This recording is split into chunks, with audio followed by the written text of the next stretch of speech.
Hey, welcome back to the lounge. I'm Daddy Clay. And I'm Daddy Brad. This week's lounge is brought to you by Baby Bjorn, the new babysitter balance.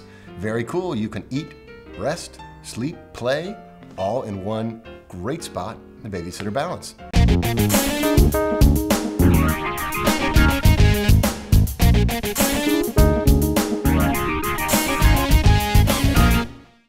You can't eat, sleep, rest, play. Your baby. Actually, you can if you've got the big one.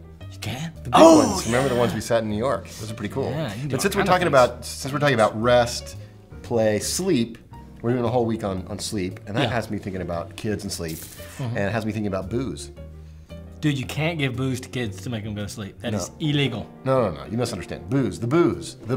I know you like to drink a lot, but that's illegal to give to your kids. No, the booze. Wilson, my oldest. The booze. My oldest son's booze. Dude, he's 10. You can't give him booze. Oh, we started giving him the booze when he was born. I mean, the booze had been with us for 10 years. Call CPS. The quick. Booze, you're misunderstanding. You think I'm saying booze. Booze, right. Booze, No, like alcohol, liquor? Booze. Alcohol? That's what he calls the blankets that he sleeps with. Have always been, well, originally it was just the boo. The and boo. then we needed more than one, and so they were the booze. Did he wear out the first boo? No, it was. You lost it. No. We took it. I mean, we've always been big, fans of having something to help the kids go to sleep. And so my oldest Bubba, he really bonded with his boo, and so we had to take it everywhere. And I remember we were on a plane flight from Austin to Boston. 4-hour plane flight, and Bubba's all snuggled up in his boo and very comfortable, but all of a sudden he wakes up and says his tummy was hurting, and then he proceeds to power vomit everywhere, a steady sort of conical bolt of vomit, and mostly he's vomiting into his blanket. We use the blanket to catch the vomit. Yeah, it's good. The flight attendants are in the back of the plane just like throwing coffee packets at us to kind of kill the smell, and they're just landing all around us, and the kid is throwing up everywhere. We're trying, but fortunately he's thrown up all in the blanket, so we just wad that up and we put it in a plastic bag. But now the kid is totally traumatized, and the one thing that'll calm him down is now soaked in vomit and in a plastic bag. What'd you do? He just freaked out for another 2.5 hours. Yeah, so is that the reason that he had to get another boo? That's why we have multiple boos. Oh, no, backups. Yes, I we have two. We went back, and see. you had to buy the whole kit. I mean, it was one of these blankets that came in the kit with the bumpers and the lampshade and everything else. So we got lots of extra lampshades. And he can't go to sleep without it. No, and then the other kids, they all have them too. My middle child, Rai, hers is, we call that the night-night, and that is actually one of her mother's old silk nightgowns, which smells good, and since we don't need anything. Well, you sleep naked? No. So anyways, she sleeps with that, and my youngest, Coop, has what we call the binky, and these are those bean-filled pillows. You know the ones that have the little pellets in it? He's got multiple colors. Hacky sacks. No, the big ones. They're kind of stretchy fabric. They got the beanie stuff inside it. He's got to have one of those. We have booze, we have the night-night, and we have the binky, and all of those have got to be with us all the time. Do you sleep in long johns? How about your kids? Do they have boo? Do they have? I don't give my kids booze. Do they have anything they sleep with that comforts them? My daughter, Ella, likes a blanket and books, like big books. Books? Yeah, she likes to sleep with the books. Walker, not so much. He's on the Motel 6 plan. Just give him the quilt, and he's pretty much done.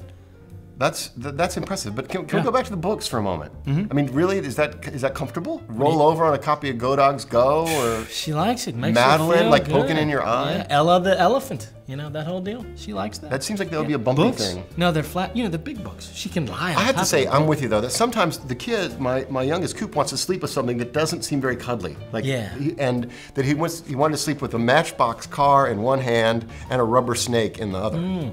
And not cuddling. I was like, how are you gonna cuddle with that, son? Yeah. And the other thing is he'll lose those in the middle of the night and wake up crying. Did you ever get into the habit of going to sleep, letting them go to sleep while you're in there with them? No, I think that's why I'm all in favor of these comfort blankets and stuff. I mean, they need to have something to help soothe themselves. Absolutely. So I think the binky boo is essential. That's a huge point, because if you ever let the child go to sleep while you're in there, stay in there till they go to sleep, you are setting a bad precedent. Because then you're in there the whole time with them, and they can't go to sleep without you, and that pretty much takes away every evening your booze and binky time, if you know what I'm talking about. Put on your long johns and your flannels, a little binky action.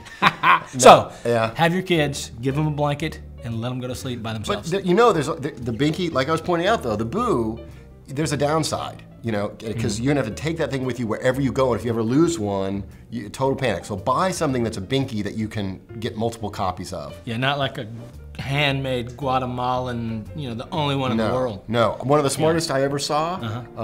One day I was grilling at my house, had a big party there, and I was making some steaks and finished handling some meat.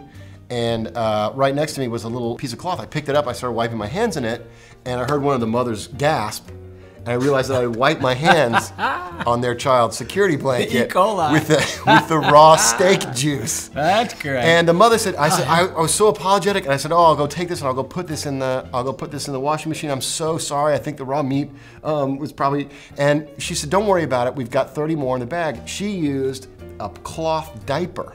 That's what they taught their kid to use as the binky. That way they could have hundreds of them. Interesting. So they could keep 5 in the bag all the time, and that was the security blanket. Yeah. I thought that was a good idea. Really good idea. Well, you know what?